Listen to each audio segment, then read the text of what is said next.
سیدنا محمد وعلى آلہ وصحبہ اجمعین وعلى كل من دعا بدعوته واستمسك بسنته وجاهد جهاده الى یوم الدین.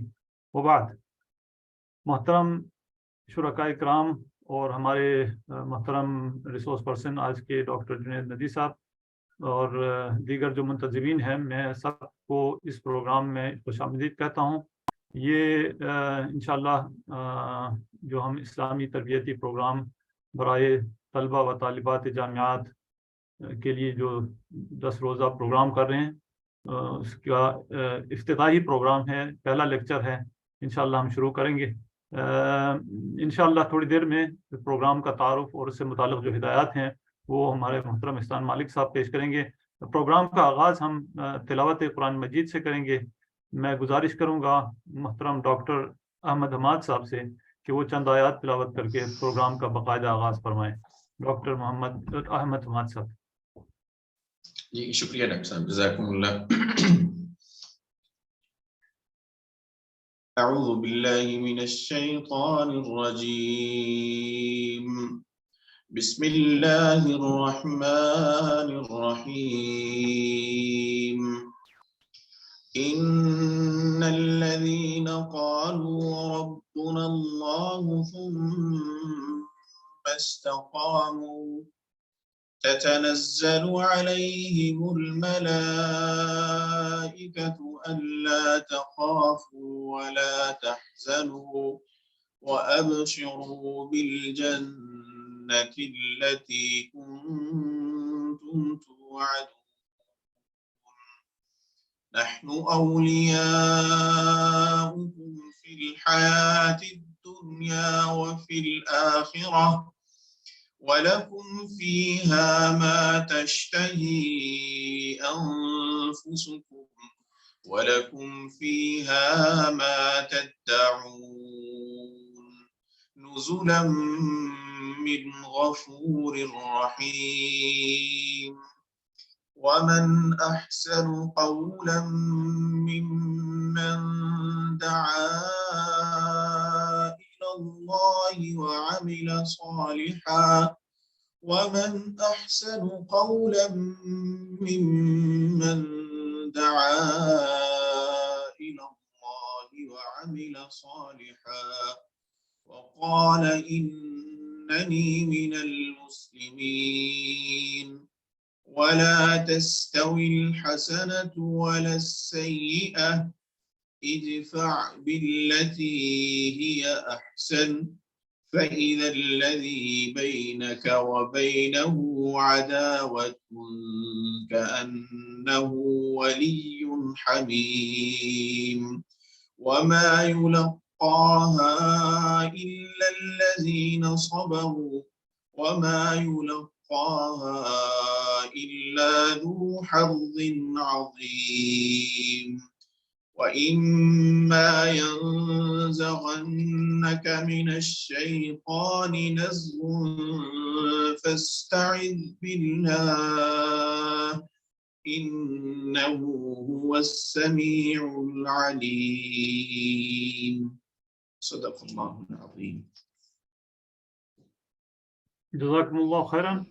محترم ڈاکٹر احمد حماد صاحب کی خوبصورت آواز میں تلاوت کے ساتھ ہم نے اس پروگرام کا آغاز کر لیا.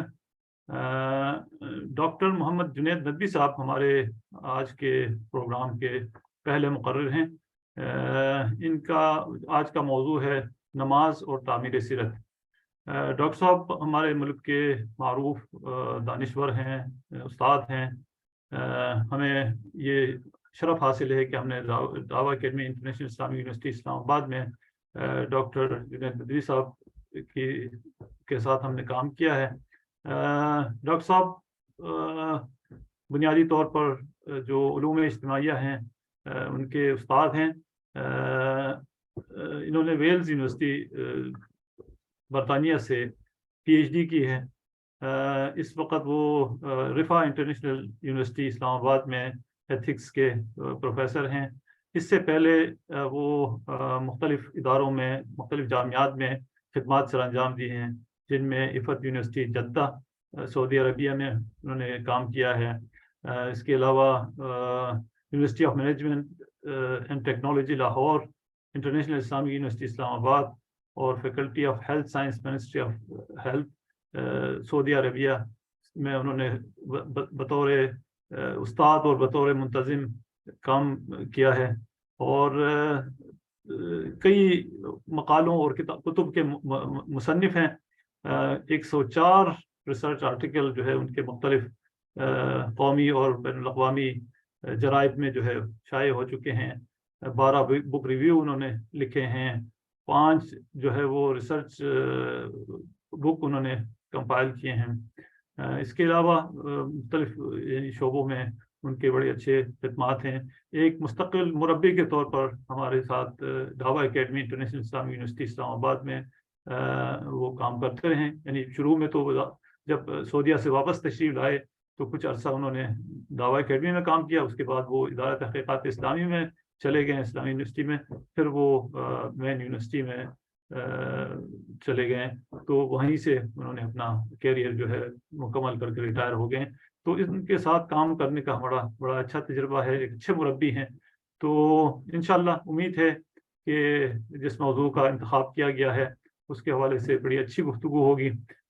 اب میں گزارش کرتا ہوں ڈاکٹر محمد جنید ندوی صاحب سے کہ وہ ہمارے یہ پہلا جو پروگرام ہم کر رہے ہیں اسلامی تربیتی کورس برائے طلبہ و طالبات جامعات، جو 10 روزہ پروگرام ہے، اس کے پہلے لیکچر کے لیے میں ان سے درخواست کرتا ہوں ڈاکٹر محمد جنید ندوی صاحب۔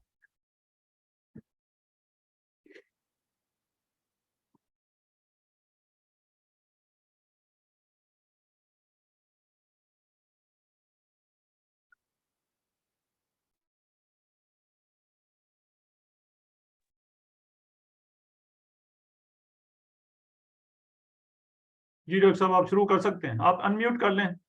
ہاں اب صحیح ہو گیا، شکریہ۔ جی جی آپ انمیوٹ کر لیں۔ ٹھیک ٹھیک ہے، شکریہ۔ جی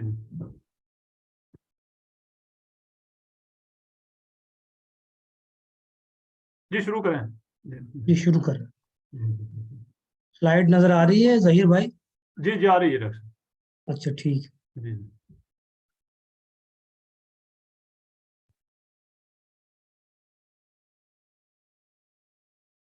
السلام علیکم ورحمۃ اللہ تعالی وبرکاتہ۔ بسم اللہ الرحمن الرحیم، الحمد للہ رب العالمین، والصلاة والسلام علی اشرف الانبیاء و سید المرسلین سیدنا و حبیبنا محمد وعلی آلہ وصحبہ اجمعین، اما بعد۔ سب سے پہلے تو میں منتظمین کا، ڈاکٹر ظہیر الدین بہرام صاحب کا اور ڈاکٹر احسان مالک اور ڈاکٹر احمد حماد صاحب کا اور تمام منتظمین کا شکر گزار ہوں کہ انہوں نے ہمیں موقع دیا بچوں سے یا طالب علموں سے، طلبہ و طالبات سے بات چیت کرنے کا۔ ہمارا آج کا موضوع انگریزی میں ہے صلاۃ اینڈ کریکٹر بلڈنگ۔ اس کا اردو ترجمہ یہ ہے نماز اور تعمیر سیرت۔ تعارف میرا نیچے لکھ دیا ہے، بلکہ ضرور سے زیادہ یہ تعارف کرا دیا ڈاکٹر بہرام صاحب نے، ظہیر الدین بہرام صاحب نے۔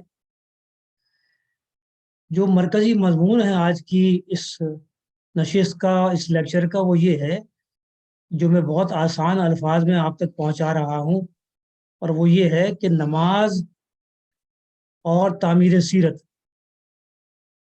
صلاۃ اینڈ کریکٹر بلڈنگ۔ کیا نماز کا انسان کی سیرت سازی میں کوئی کردار ہے؟ اگر ہے تو کیا ہے، اور اگر ہے تو کیسے ہے؟ یہی آج کا موضوع ہے۔ ہم اس بات پہ کوئی بحث نہیں کریں گے، نہ یہ موضوع ہے آج کا کہ نماز کے اندر کیا چیزیں پڑھنی ہیں کیا نہیں ہیں، فرائض وغیرہ، وہ آج کا موضوع نہیں ہے۔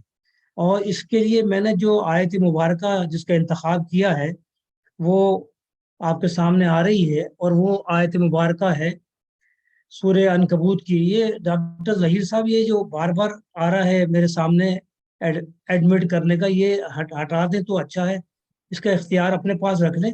یہ سلائیڈ کے درمیان بار بار یہ آ رہا ہے، اگر ممکن ہو سکے تو ہٹا دیں اسے، مجھ سے تو ممکن نہیں۔ ٹھیک ہے، ہم کوشش کریں گے اس کو ہٹانے کی۔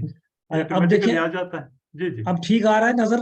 ٹھیک ہے، بالکل نظر آ رہا ہے، بالکل نظر اچھا، آ رہا یہ جو آیت مبارکہ ہے جمعۃ المبارک کا دن ہے اور کورس کا پہلا لیکچر ہے، اور اس کے لیے جو اس موضوع کے لیے نماز اور تعمیر سیرت کے لیے میں نے جو آیت مبارکہ منتخب کی ہے وہ سورہ عنکبوت کی آیت نمبر 45 ہے۔ پوری آیت مبارکہ کا تو یہاں پر نہ موقع ہے نہ اس کا وقت ہے ہمارے پاس کہ ہم اس پہ بات کریں، مگر اس میں جو میں نے جس پہ بات کرنی ہے وہ ہے نماز اور تعمیر سیرت۔ اس لحاظ سے یہ جو میں نے ہائی لائٹ کیا ہے پیلے رنگ میں، یہی آج کا موضوع ہے۔ مگر برکت کے لیے میں آپ کے سامنے آیت مبارکہ پڑھ دیتا ہوں۔ بسم اللہ الرحمن الرحیم، اتلو ما اوحی الیک من الکتاب واقم الصلاۃ ان الصلاۃ تنہی عن الفحشاء والمنکر ولذکر اللہ اکبر واللہ یعلم ما تصنعون۔ ترجمہ سماعت فرمائیے۔ اے نبی صلی اللہ علیہ وسلم، تلاوت کیجئے اس کتاب کی جو آپ پر وحی کے ذریعے سے نازل کی گئی ہے، یہ بھیجی گئی ہے، اور نماز قائم کیجئے۔ ان الصلاۃ تنہی عن الفحشاء والمنکر، یقیناً نماز فحش اور برے کاموں سے روکتی ہے، اور اللہ کا ذکر اس سے بھی بڑی چیز ہے۔ واللہ یعلم ما تصنعون، اور اللہ جانتا ہے جو کچھ تم لوگ کرتے ہیں۔ اسی پس منظر میں اسی موضوع کی مطابقت سے ایک حدیث مبارکہ میں آپ کی خدمت میں پیش کرتا ہوں، سماعت بھی فرمائیے اور اس کا ملاحظہ بھی کیجیے۔ طبرانی شریف کی حدیث ہے، ابن ابی حاتم سے حضور اکرم صلی اللہ علیہ وسلم کا ارشاد مبارکہ ہے۔ اس کا مفہوم یہ ہے کہ جس کی نماز نے اسے فحش کاموں سے یعنی برے کاموں سے نہ روکا، اس کی نماز نے دراصل اسے خدا سے دور کر دیا۔ جس کی نماز نے اس کو برے کاموں سے نہ روکا تو دوسرے معنی میں اس کی نماز نے اسے اللہ سے دور کر دیا۔ مراد یہ ہے، حضور یہ بتانا چاہتے ہیں کہ نماز کا کام جو ہے انسان کو برائیوں سے روکنا ہے۔ اگر نماز پڑھنے کے باوجود بھی وہ برائیوں سے نہیں روک رہا ہے تو پھر یہ نماز اسے خدا سے قریب نہیں کر رہی بلکہ اسے خدا سے دور کر رہی۔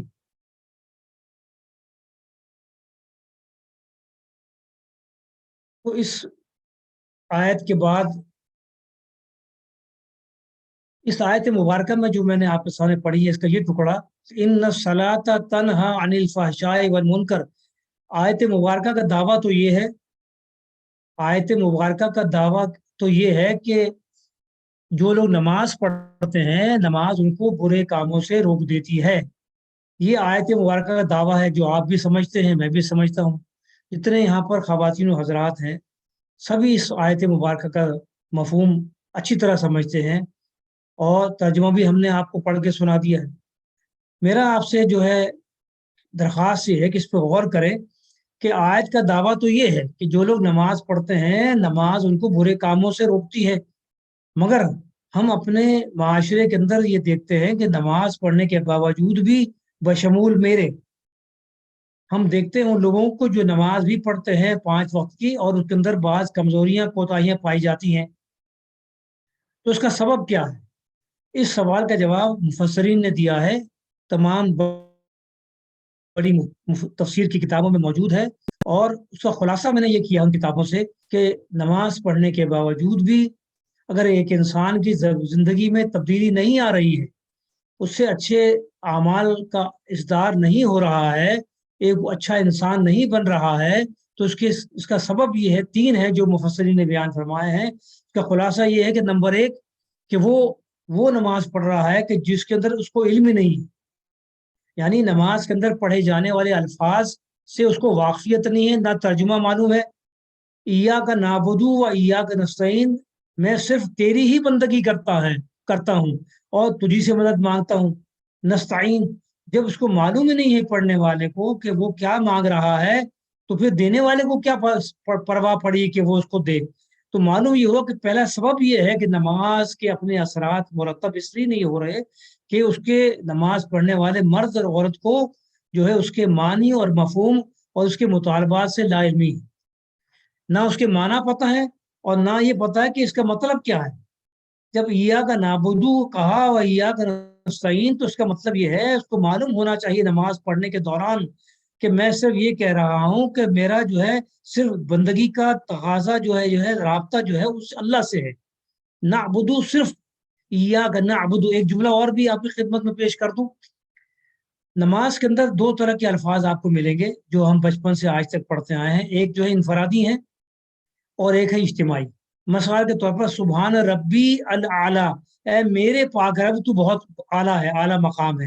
اور کہیں یہاں یہ آ رہا ہے ایاک نعبد، جب نون آ جاتا ہے تو وہ جمع کا صیغہ ہے، ہم سب تیری ہی بندگی کرتے ہیں. تو معلوم ہوا کہ نماز جو ہے انفرادی اور اجتماعی دونوں چیزوں کی کا مرکب ہے. تو یہاں پر جو بات یہاں کہنی ہے وہ یہ ہے کہ ایاک نعبد جب کہتے ہیں تو ہم سب یہ کہہ رہے ہوتے ہیں کہ اللہ ہم سب تیری ہی بندگی کرتے ہیں. اب یہاں پر ذرا ایک سیکنڈ رکیے آپ اور غور کریں میرے اس جملے پر. بندگی کس معنی میں ہے؟ میں آپ کے سامنے بڑے ادب احترام سے چار موٹے اشارے کرتا ہوں وقت کی کمی کے پیش نظر. وہ چار چیزیں یہ ہیں کہ ہم بندگی کرتے ہیں روحانی لحاظ سے، سماجی لحاظ سے، اور معاشی لحاظ سے، اور اجتماعی لحاظ سے یا سیاسی لحاظ سے. یہ بڑے مشکل الفاظ میں نے استعمال کیے ہیں. اس پہ گفتگو کی جائے تو پورے کا پورا تھیسس تیار ہو سکتا ہے اور لوگ کر رہے ہیں. تو جب ایاک نعبدو کہا تو اللہ کی بندگی ہے. اللہ ہم بندگی کرتے ہیں تیرے ہر اس معاملے میں جس کا تعلق روحانیات سے ہے اور جس کا تعلق سماجیات سے ہے، جو ہماری سماجی زندگی سے ہے. اور ہم تیری بندگی کرتے ہیں ہر اس معاملے میں کہ جس کا تعلق معاشیات سے ہے، ہماری اکنامک ایکٹیویٹی سے ہے. اور آخری بات، چوتھی بات، ہر اس معاملے میں تیری بندگی کرتے ہیں کہ جو ہمارے اجتماعی معاملات ہیں، جو گھر سے شروع ہوتے ہیں، باہر شروع ہوتے ہیں اور پارلیمنٹ پہ جا کر ختم ہوتے ہیں. یہ ایاک نعبدو و ایاک نستعین کے اندر ہم یہی کہہ رہے ہوتے ہیں. یہ الگ بات ہے کہ ہمیں معلوم نہیں ہے کہ اس کا مطلب کیا ہے اور اس کا مفہوم کیا ہے اور یہ مطالبہ کیا کر رہے ہیں یہ الفاظ. یہی اگر ہم نماز میں غور کریں تو نماز اس مقام تک پہنچ جائے گی جو آقا دو جہاں محمد مصطفیٰ صلی اللہ علیہ وسلم نے فرمایا ہے کہ نماز مومن کی معراج ہے، اوپر جاتی ہے. یہ پہلی بات. اس آیت مبارکہ کے اندر کے پڑھنے کے باوجود جو نتائج سامنے نہیں آ رہے ہیں اس کا پہلا ایک تو یہ ہے کہ وہ نماز کے نہ معنی پتہ ہے نہ اس کے مطالب پتہ ہے. دوسرا سبب یہ ہے جو مفسرین نے لکھا ہے کہ وہ بے شعوری کی نماز پڑھ رہا ہے. بے شعوری کی نماز سے مراد ہے کہ اس کو معلوم ہی نہیں ہے کہ وہ کس کے سامنے کھڑا ہے، کیوں کھڑا ہے، کس مقصد سے کھڑا ہے. وہ کائنات کی سب سے بڑی عظیم ترین ہستی کے سامنے کھڑا ہے کہ جو اس کی زندگی اور موت کا مالک ہے، جو پیدا کرنے والا ہے اور ہر اس جو ہے چیز کا جواب دینے والا ہے کہ جو اللہ رب العالمین نے اس کے لیے مقرر فرمائی. چنانچہ یہ میری سلائیڈ یہاں سے ہٹ گئی ہے ڈاکٹر ظہیر الدین بہرام صاحب، ہماری سلائیڈ سامنے سے ہٹ گئی ہے. معذرت، آپ دوبارہ ذرا شیئر کیجئے گا وہ. اچھا دیکھیے، اب دیکھیے بتائیے آ گئی؟ اب آ گیا. اچھا تو میں وہیں سے شروع کرتا ہوں بات کو. یہ پہلی بات تو جو ہے مکمل ہو گئی نا جناب ڈاکٹر صاحب احسان صاحب؟ جی ڈاکٹر صاحب ہو گئی ہے. ہاں، دوسری بات یہ ہے کہ نماز پڑھنے کے باوجود اثرات مرتب اس لیے نہیں ہو رہے ہیں کہ وہ بے شعوری کی نماز پڑھ رہا ہے. مثالیں چند ایک دیتا ہوں میں آپ کے سامنے، اور وہ یہ ہیں کہ نماز میں اس کو معلوم ہی نہیں کہ وہ کس کے سامنے کھڑا ہے. اس دنیا کی طاقتور ترین ہستی کے سامنے کھڑا ہے جو اس کائنات کا مالک ہے، خالق ہے، مالک ہے، چلانے والا ہے اور اس کی دیکھ بھال کرنے والا ہے. تمام اختیار کامل اسی ایک ہستی کے پاس ہے جسے ہم خدا کہتے ہیں، جسے ہم گاڈ کہتے ہیں، جسے اللہ کہتے ہیں، جس کے اسماء حسنی بھرے پڑے ہیں قرآن مجید میں اور جس کی نشانیاں اس کی بڑائی کی پوری کائنات میں بکھری پڑی ہیں. یہ آبشار، یہ سمندر، یہ ہر وہ چیز کہ جو اپنی زندگی کی علامت ظاہر کر رہی ہے دنیا کے سامنے، انسانوں کے سامنے، وہ اس کے اندر پوشیدہ بات یہ ہے کہ اس کا ایک خالق موجود ہے اور اس کا جو ہے ایک بنانے والا موجود ہے جو اس نظام کو چلا رہا ہے. جو کسی شاعر نے کہا کہ وہی تو ہے جو نظام ہستی چلا رہا ہے. تو بے شعوری کی نماز سے مراد ہے کہ نماز میں تو میں کھڑا ہوں مگر مجھے پتہ ہی نہیں کہ میں کس کے سامنے کھڑا ہوں. نماز کے اندر خیالات کہیں اور جا رہے ہیں، نماز کے اندر اپنے بینک بیلنس کا حساب ہو رہا ہے، نماز کے اندر جو ہے اور دیگر اپنی بچی کے رشتے کا مسئلہ جو ہے حل کر رہے ہیں، نوکری کے مسائل حل کر رہے ہیں، تو معلوم یہ ہوا کہ یہ بے شعوری کی نماز ہے۔ اس سے جو ہے مفسرین نے لکھا ہے کہ یہ بھی نقصان دہ ہے، کس کے لیے؟ جو ہے نماز کے ان اثرات کو مرتب ہونے میں مانع ہے، یعنی نقصان دہ ہے۔ تیسری اہم بات جو ہے وہ اسی نقطہ نظر سے یہ ہے، جو نماز کا اصل مقصد ہے وہ یہ کہ نماز کا مقصد ایک بہترین روحانی انسان تیار کرنا ہے۔ تو یہ مثال جو اس کی ہے میں بہت مختصر آپ کے سامنے رکھتا ہوں کہ جیسے کسی آدمی نے ایک بھرپور طریقے سے جو ہے غذائیت سے بھرپور غذا دن میں 3 مرتبہ 4 مرتبہ 5 مرتبہ کھاتا ہو، غذائیت سے بھرپور یعنی طاقتور غذا کھاتا ہو، اور پھر وہ غذا اس کے پیٹ میں جانے کے بعد اس کے نظام ہضم میں ہضم نہ ہو اور اس کو قے ہو جائے، یعنی وہ ہر کھانے کے بعد اس کو قے ہو جائے، تو عقل کیا بتاتی ہے کہ کیا اس انسان کی صحت کوئی جو ہے وہ صحیح شکل میں ہو سکتی ہے؟ یقیناً جواب نفی میں ہوگا۔ چنانچہ بھرپور غذا کھانے سے مراد یہاں پر یہی ہے کہ دن میں 5 مرتبہ نماز اور ذکر و اذکار تمام وہ روحانی غذا ہے جو ایک مسلمان کو، ایک انسان کو، اس کی روح کو جو ہے منور رکھتی ہے، زندہ رکھتی ہے۔ اسی لیے مفسرین نے لکھا ہے کہ 2 طرح کے انسان کے اندر کیفیات ہیں، ایک جسمانی وجود ہے اور ایک روحانی وجود ہے۔ تو نماز کا ایک سب سے بڑا کام ایک بہترین روحانی انسان تیار کرنا بھی ہے، نماز کا ایک کام ایک بہترین سماجی انسان تیار کرنا بھی ہے، نماز کا کام دن میں 5 مرتبہ ایک بہترین معاشی انسان تیار کرنا بھی ہے، نماز کا ایک کام ایک بہترین اجتماعی انسان تیار کرنا بھی ہے، ایک بہترین سیاسی انسان تیار کرنا ہے۔ یہ لفظ ذرا سا جو ہے دماغ میں کوئی سوال پیدا کر سکتا ہے۔ قرآن مجید نے سیاسیات کا یا سیاست کا لفظ استعمال نہیں کیا۔ قرآن مجید میں ہر وہ آیت کی جو یا ایھا الذین آمنوا سے آ رہی ہے کہ ساتھ موجود ہے کہ اے لوگوں جو ایمان لائے ہو تم یہ کام کرو اور یہ کام نہ کرو، وہ دراصل اسلام کے اجتماعی نظام کے بارے میں بات کر رہی ہے۔ تو اس اجتماعی نظام کو جدید زبان میں پولیٹیکل سائنس کی زبان میں اسے آج کل پولیٹیکل سائنس یا پولیٹکس کہتے ہیں یا سیاسیات کہتے ہیں، اس لیے یہ لفظ میں نے استعمال کیا ہے۔ تو یہ نماز کے اثرات مرتب نہ ہونے میں یہ 3 بڑے اسباب ہیں جو مانع ہیں، جو اس کے مقابلے میں رکاوٹیں کھڑا کرتے ہیں۔ یہی وجہ ہے کہ نماز کی وہ اثرات مرتب نہیں ہو رہے ہیں، ایک بہترین انسان تیار نہیں ہو رہا ہے کہ جو ہونا چاہیے۔ دن میں 5 مرتبہ نماز کے لیے جو بلایا جاتا ہے تو دراصل یا گھر میں پڑھے یا باہر پڑھے، نماز ایک ایسا انسان تیار کر کے معاشرے کو فراہم کرنا چاہتی ہے جو بہترین روحانی انسان ہو، جو بہترین سماجی انسان ہو، جو بہترین معاشی انسان ہو اور جو بہترین اجتماعی انسان ہو۔ اب ہم اپنی گفتگو کو اور ذرا سا مختصر کرتے ہیں، اور میں نے تمہید میں پورا موضوع آپ کے سامنے رکھ دی ہے۔ اب تھوڑی سا اشارہ کرنا پڑے گا، انشاءاللہ آپ کو اطمینان ہوگا۔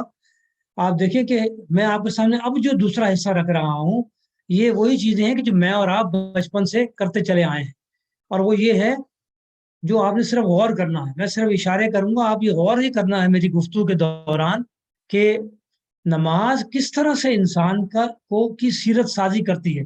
ہاؤ ڈز صلاح creates a good human being. تو یہاں سے شروع کرتے ہیں۔ دیکھیے، اذان اور تعمیر سیرت۔ جیسی اذان ہوتی ہے کیا ہوتا ہے؟ میں مردوں کے لیے کہہ رہا ہوں جو مسجد جاتے ہیں، خواتین کے لیے ہے جو گھر میں پڑھتی ہیں، کہ اذان کا مطلب یہ ہے اذان ہوتے ہی انسان کی سیرت سازی کا، کریکٹر بلڈنگ کا کام شروع ہو گیا۔ کیسے؟ غور فرمائیے کہ جیسی اذان ہوئی، دراصل اذان کے الفاظ بتاتے ہیں کہ اے میرے بندے تیری بندگی کا یا رب کے پاس بندگی کا وقت ہو گیا ہے، یعنی یاد دہانی ہو جاتی ہے اذان کے ساتھ ہی، اس کی تیاری شروع ہو جاتی ہے، یعنی شہنشاہ کائنات کی بارگاہ میں تیری حاضری کا وقت ہو گیا ہے۔ اس خالق اور مالک اور آقا کے سامنے، اس کے دربار میں حاضری کا وقت ہو گیا ہے جس کے سامنے تجھے زندگی کے تمام اعمال کی جواب دہی کرنی ہے۔ یہی اذان کے ساتھ ہی تمام چیزیں اس اندر پوشیدہ ہیں۔ 2 باتیں اس کے اندر میں نے آپ کی خدمت میں رکھنی ہے، نماز کے ظاہری اثرات اور باطنی اثرات۔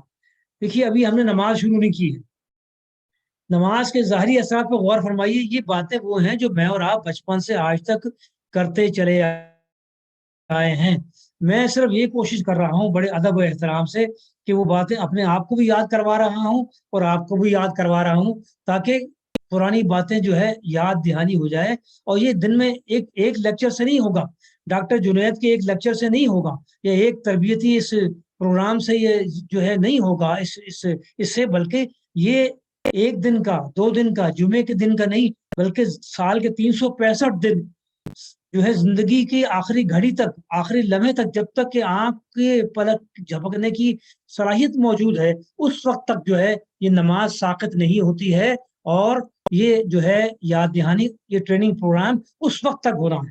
یہ بات مجھے اور آپ کو یاد رکھنی چاہیے. میں اپنے آپ کو دراصل سنا رہا ہوں, آپ کو تو یقیناً یاد ہی ہے, مگر یہ دہرانے کا مقصد یہ ہے کہ یہ ہم کام کرتے ہیں. کوئی نئی بات میری آج کے اس لیکچر میں اب آپ نہیں سنیں گے, سب باتیں پرانی ہیں, صرف انداز مختلف ہو سکتا ہے.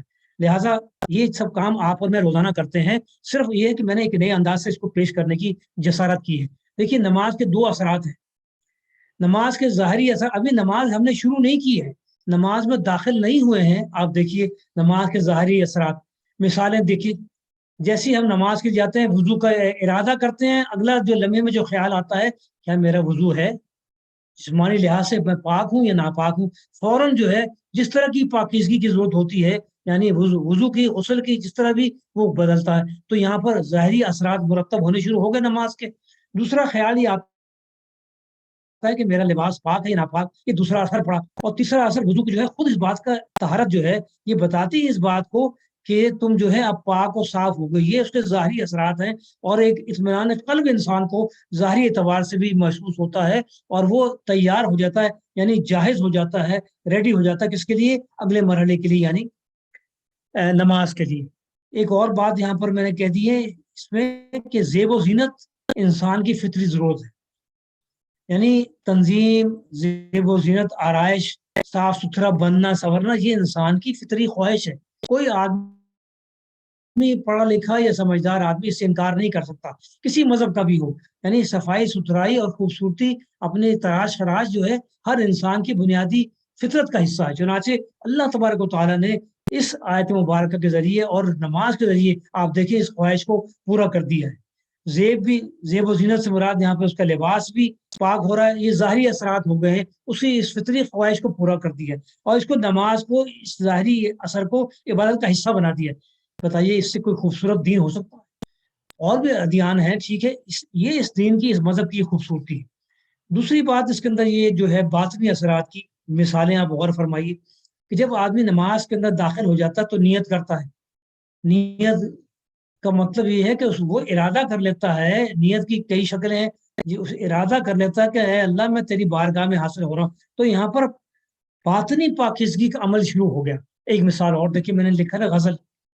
اگر نماز کے اندر جو ہے کوئی سورت پڑھنے کے بجائے, سورہ فاتحہ پڑھنے کے بجائے کہ آدمی کسی غزل کے اشعار گنگنانا شروع کر دے, اچھے اشعار گنگنانا شروع کر دے, حمد کے ہوں یا کسی اور طرح کے اشعار گنگنانا شروع کر دے اور پڑھنا شروع کر دے, تو آپ مجھے بتائیے کیا کوئی ایسی دنیا میں ایسی مشین ہے, کوئی ایسا کوئی کیمرہ ہے, کوئی ایسا آلہ ہے, کوئی ایسا انسٹرومنٹ ہے جو یہ بتایا کہ یہ آدمی جو اس وقت کھڑا ہے جو ہے نماز نہیں پڑھ رہا اور نماز کے اندر وہ الفاظ نہیں پڑھ رہا جو قرآن مجید نے سکھائے ہیں, جو آقا دو جہاں محمد مصطفیٰ صلی اللہ علیہ وسلم نے سکھائے ہیں. تو آپ مجھے بتائیے کہ کیا کوئی آدمی بتا سکتا ہے کہ وہ یہ آدمی جو ہے یہ پڑھ رہا ہے؟ جواب یہی ہوگا کہ ہرگز نہیں. یہی اندر کی بات ہے کہ یہ باطنی پاکیزگی ہے, صرف اس کو معلوم ہے یا اس کے خالق اور مالک کو پتا ہے کائنات کے, جس کے سامنے, اپنے رب کے سامنے جس کو پتہ کھڑا ہے, اس کو معلوم ہے کہ یہ آدمی کیا پڑھ رہا ہے.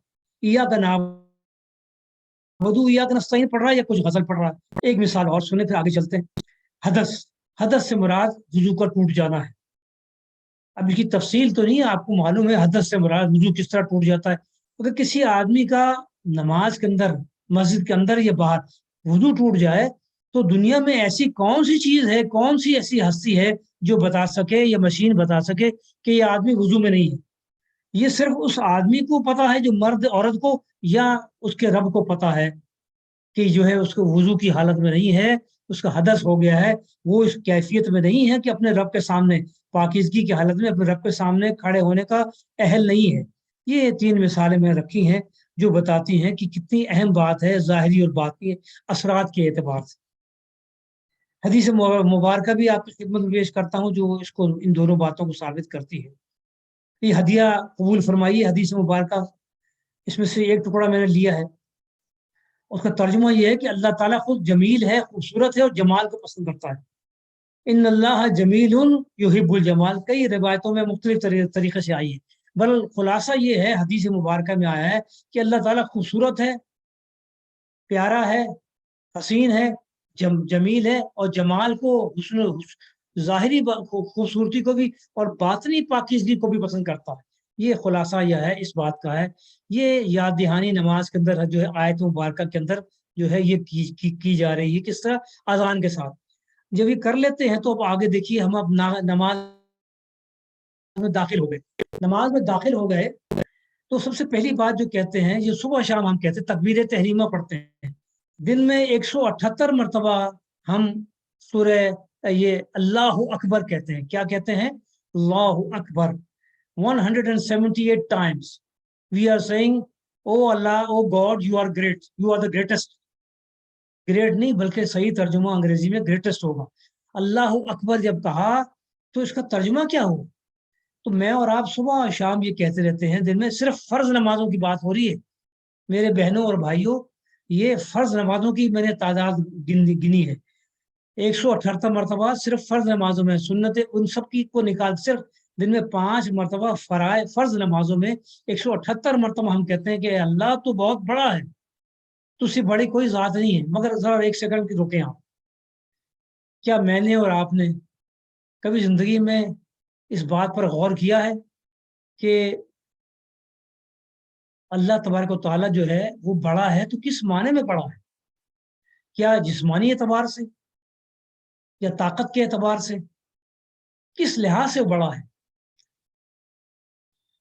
تو معلوم ہوا کہ اس میں مفسرین نے لکھا ہے کہ اللہ اکبر جب آدمی کہے تو اس بات کو اللہ تعالیٰ کی وہ تمام صفات جو قرآن مجید میں آئی ہے، لہ الاسماء الحسنی، اللہ تعالیٰ کی بڑائی کو، کبریائی کو اپنے دل کے اندر جا گزری کر لے، اس کو پیوست کر لے، اور یاد دہانی مائکرو سیکنڈ میں ہو جاتا ہے۔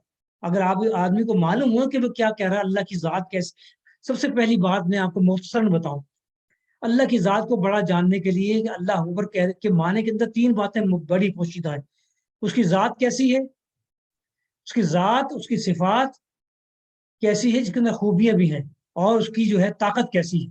یہ 3 چیزیں اگر آدمی کو معلوم ہو کہ وہ اس دنیا کی طاقتور ترین ہستی کی سے بڑی ہستی، طاقتور ترین اور ہستی کے سامنے کھڑا ہے، ذات کیسا ہے، اس کی شخصیت کیسی ہے، اس کی صفات کے، یہ 3 چیزیں اگر ہوں تو پھر اللہ اکبر کہنے کا وہ مزہ آتا ہے جو صحابہ کرام رضوان اللہ تعالیٰ علیہم اجمعین کو آیا کرتا تھا جنگوں کے موقع پر، یہ عام زندگی میں بھرے پڑے ہیں واقعات اس کے، کہ اللہ اکبر کہہ کے حضور نے بھی، اور اللہ اکبر جب کلمہ کہتا ہے تو کس طرح سے جو ہے وہ چیزیں آسان ہو جاتی ہیں۔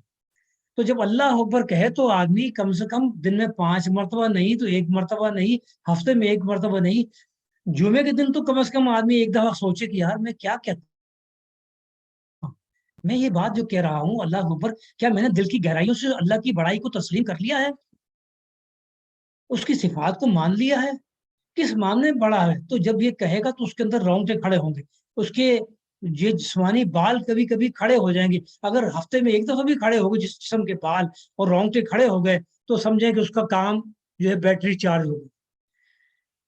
ایک چھوٹی سی مثال یہاں پر آ گئی ہے تو میں پیش کر دیتا ہوں۔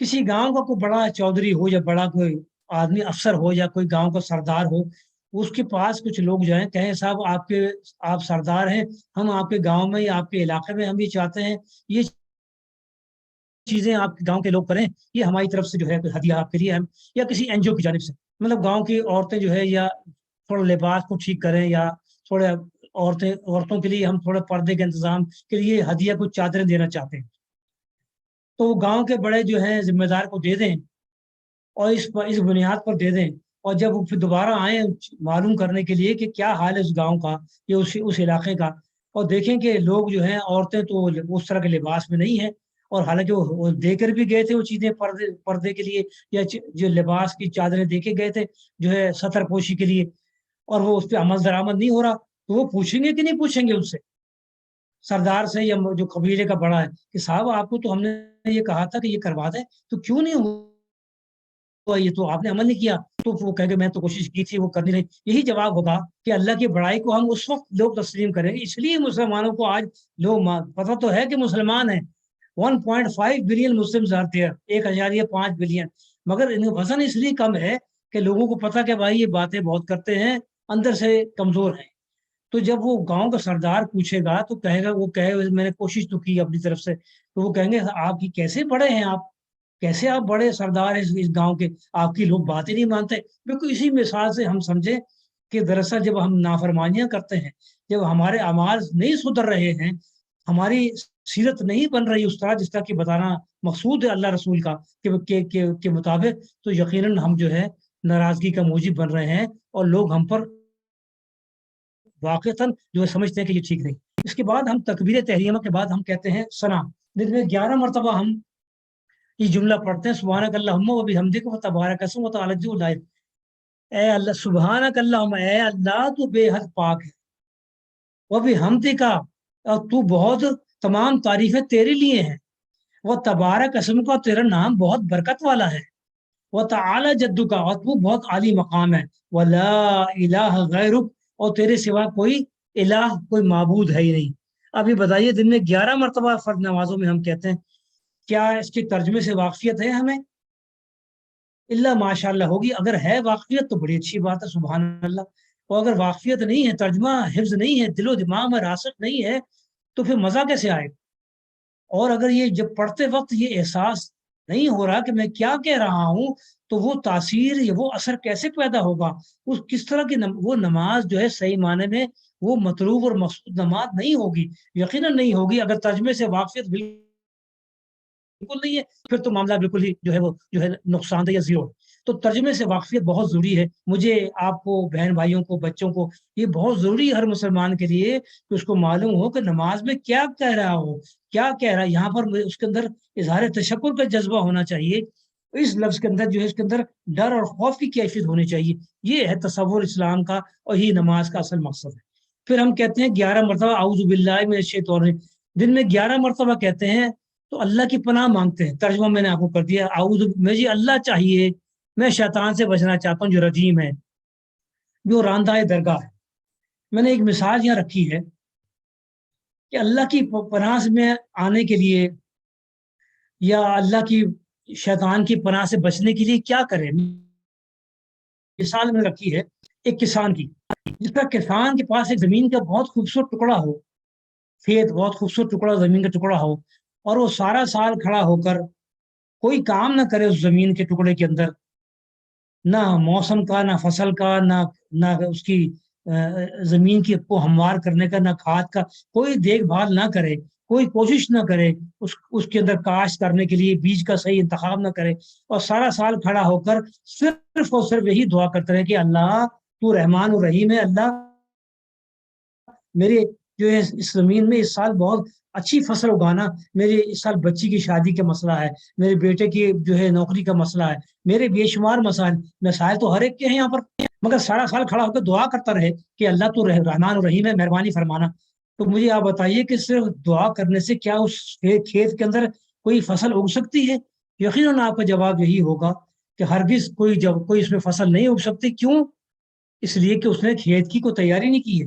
بالکل اسی مثال پر قیاس کرتے ہوئے دل کے اندر جو مقام ہے نا، جو کھیتی دل کی ہے، اس کو بھی کسان کی طرح جب تک میں اور آپ اس کی تیاری نہیں کریں گے، بیج کا انتخاب نہیں کریں گے، بیج کون سا؟ توحید کا، اور پھر اس کے بعد رسالت محمدی کا بیج ہے، اور اسی طرح صحابہ کرام اسلام کا بیج نہیں ڈالیں گے، اور اس کے اندر کھاد نہیں ڈالیں گے، عشق محمد کی کھاد نہیں ڈالیں گے، اور جو ہے قرآن مجید اور احادیث کی جو ہے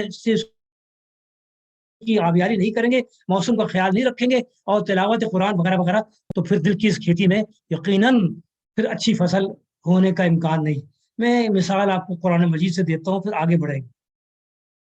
اس مثال کو آپ بہت اچھی طرح جانتے ہیں، قرآن مجید نے اس کو استعمال کیا ہے۔ نفس، 3 طرح کے نفس ہیں جسے عربی میں یا اردو میں تزکیہ نفس، نفس کو پاکیزہ کرنا، یہی نماز کا مقصد ہے میرے بہنوں اور بھائیوں۔ نفس کی 3 قسمیں بتائی ہیں قرآن مجید نے، نفس امارہ، نفس لوامہ اور نفس مطمئنہ۔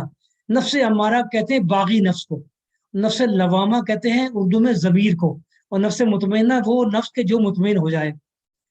نفس، میرے الفاظ ہیں یہ، میں نے الفاظ کو غور فرمائیے، نفس امارہ کی بھٹی میں، نفس امارہ کی جو ہے کو نفس لوامہ کی بھٹی میں ڈال کر نفس مطمئنہ، ایک مطمئن نفس پیدا کر دینا، یہی جو ہے وہ اس کائنات کا اصل نقطہ ہے جو اللہ کی رضا کو حاصل کرنے کا ذریعہ بنتا ہے۔ بہت مشکل کام ہے، تقریر میں کہہ دینا بہت آسان ہے، اور زوردار تقریر کے علاوہ نعرے لگا کر کہنا بھی بہت آسان ہے، مگر میں آپ سے سچی بات کہوں، میں ایک اچھی خاصی عمر و رسیدہ آدمی ہوں جو آپ سے مخاطب ہوں، بہت مشکل کام ہے۔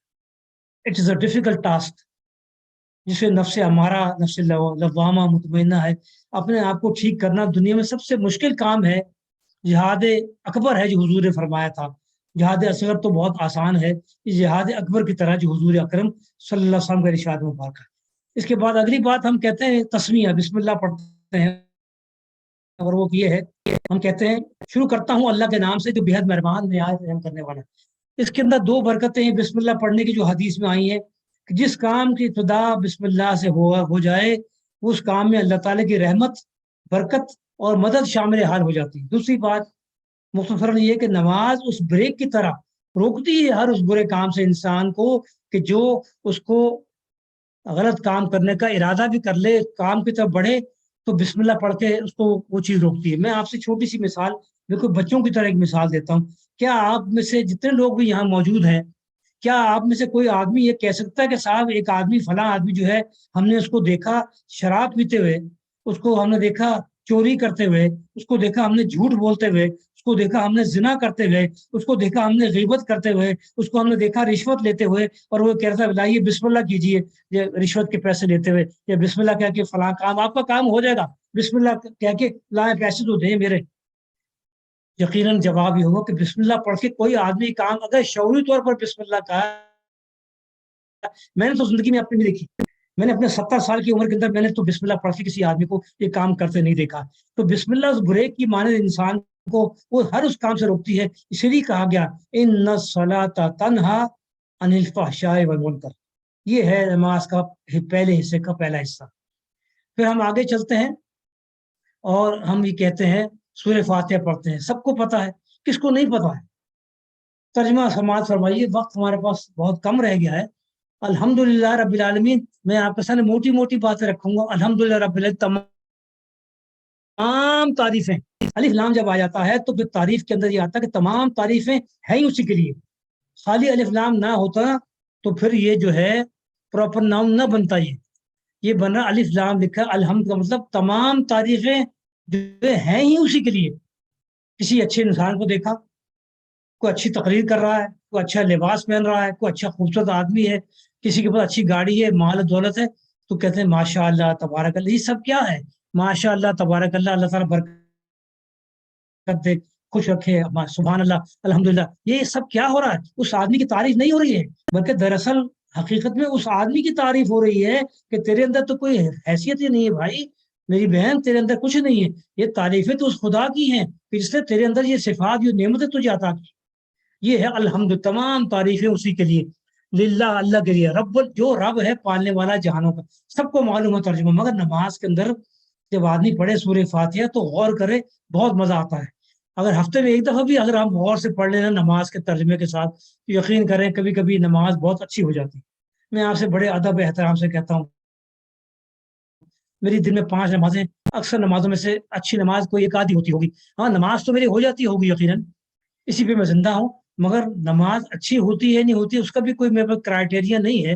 مگر میں ویسے ہی آپ سے کہہ رہا ہوں کہ نماز کبھی کبھی اچھی ہو جاتی ہے تو اس کو پتہ چل جاتا ہے انسان۔ یہ بھی میرے تجربے کی بات بتا رہا ہوں، جو اس کائنات کے ہر رب کے، اس کائنات کے تمام عالموں کا پالنے والا ہے، بڑا اہم نقطہ ہے، اس پہ بھی 1 گھنٹہ گفتگو ہو سکتی ہے۔ تو رب العالمین ہے، عالم نہیں کہا یہاں پر، معلوم یہ ہوا کہ پتہ نہیں کتنے عالم موجود ہیں.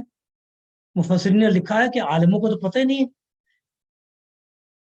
اب اگلی بات جو آ رہی ہے غور فرمائیے, الرحمن الرحیم, یہاں بھی وہ جو ہے صفت آئی ہے, بے حد مہربان اور نہایت ہی رحم کرنے والا.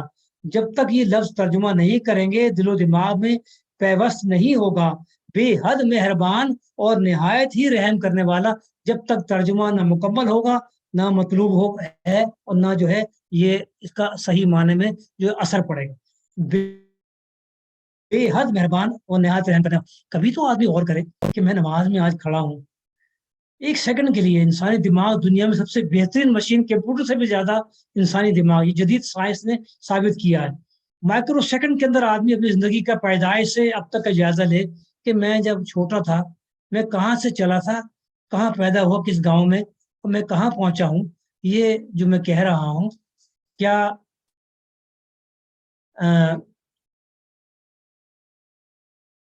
وہ جو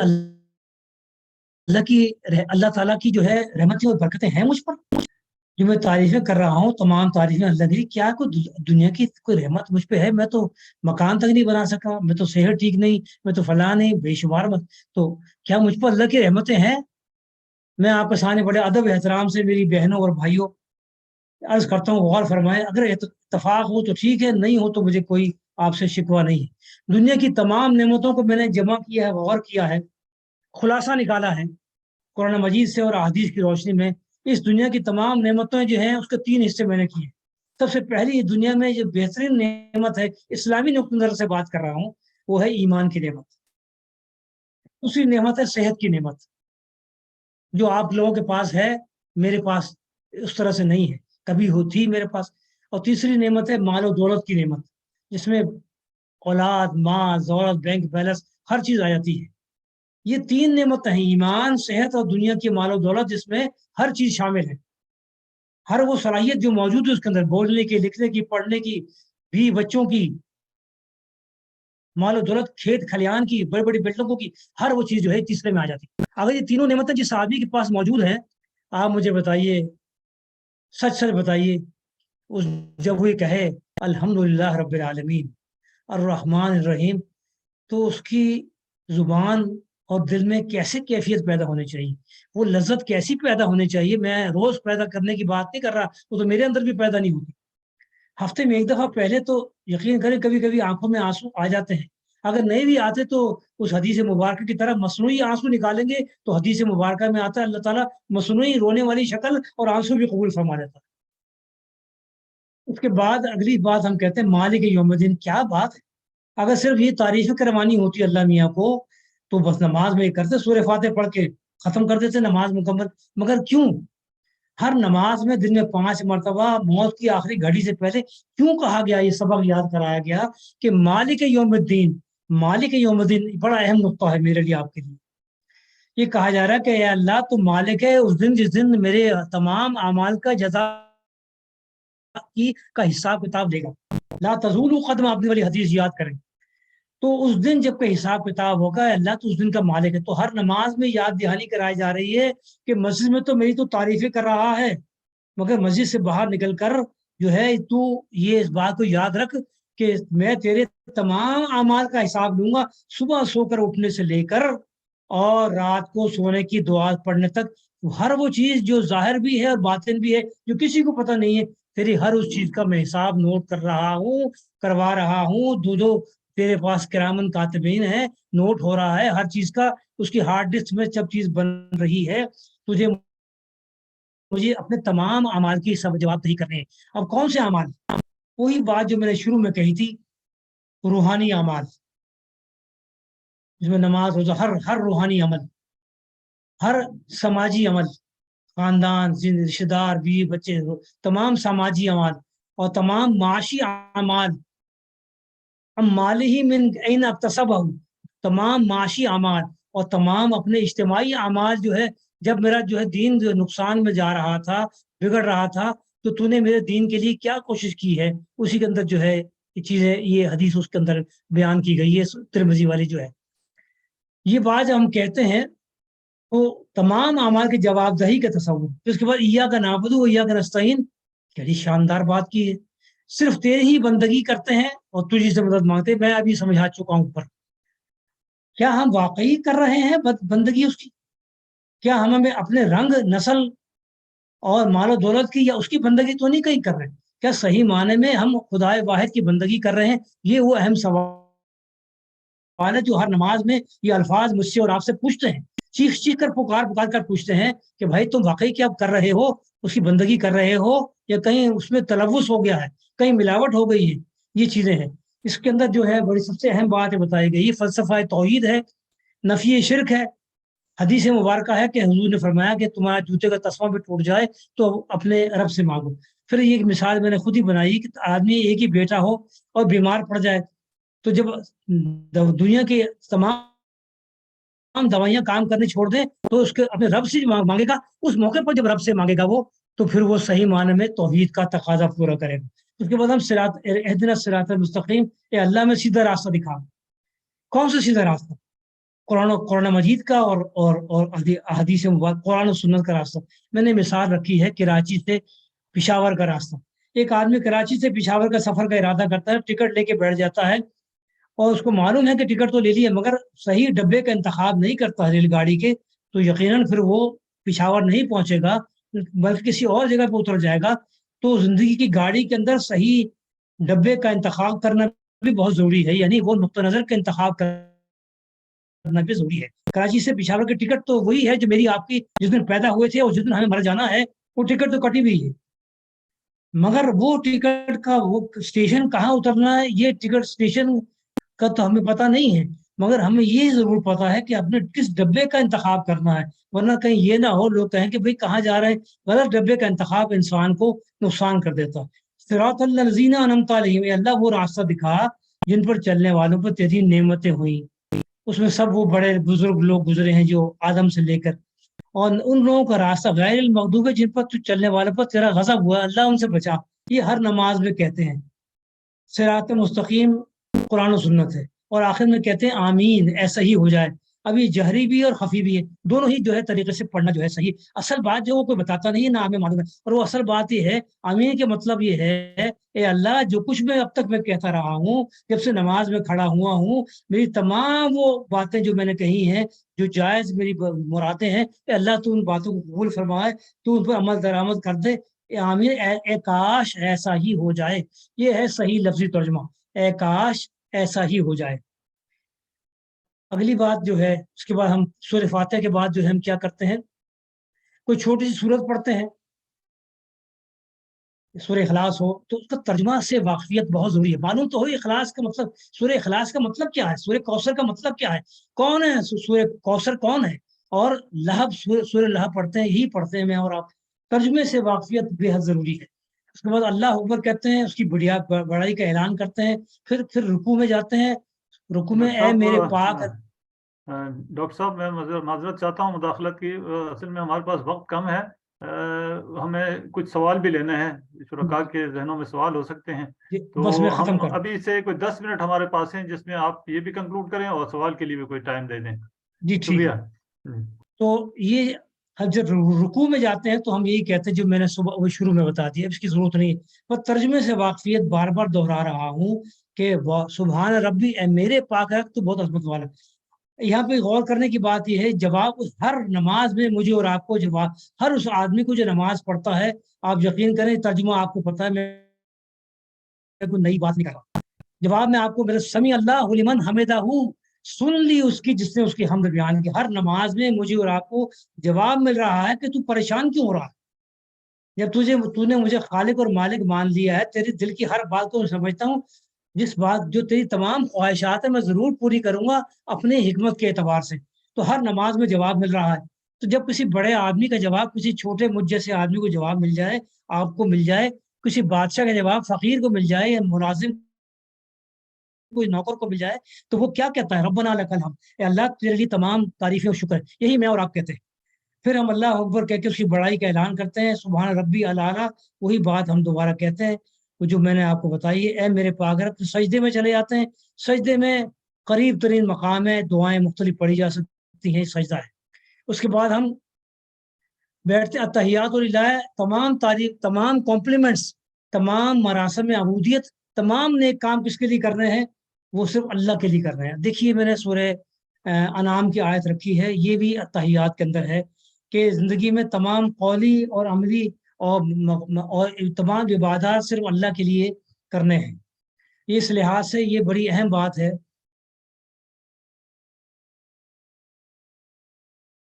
ان صلاتی و نسکی و محیایا للہ رب العالمین، کہ میری زندگی کی تمام قولی فعلی عبادات کس کے لیے کرنے ہیں؟ ہمیں اللہ کے لیے کرنے ہیں۔ یہاں پر 4 باتیں بتائی گئی ہیں۔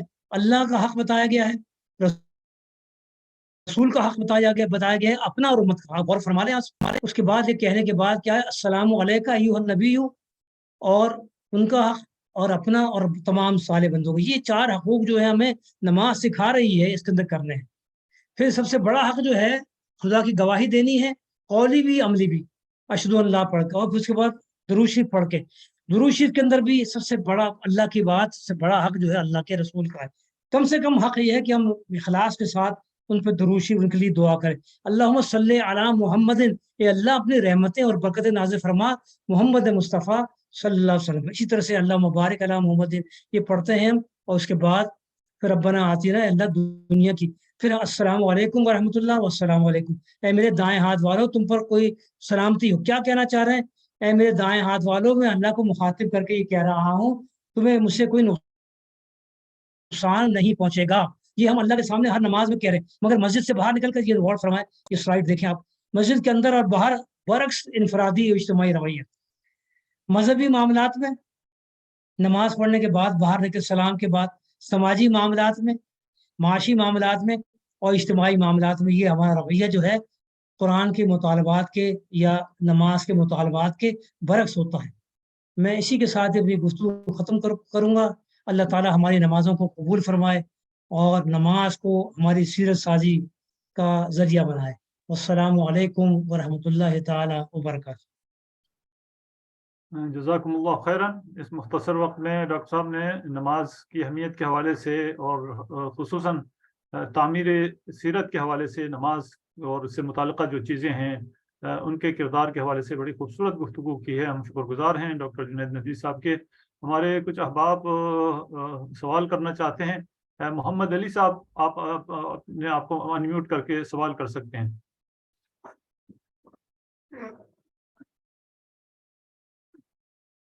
پہلے اپنے آپ کو انمیوٹ کر لیجئے۔ جی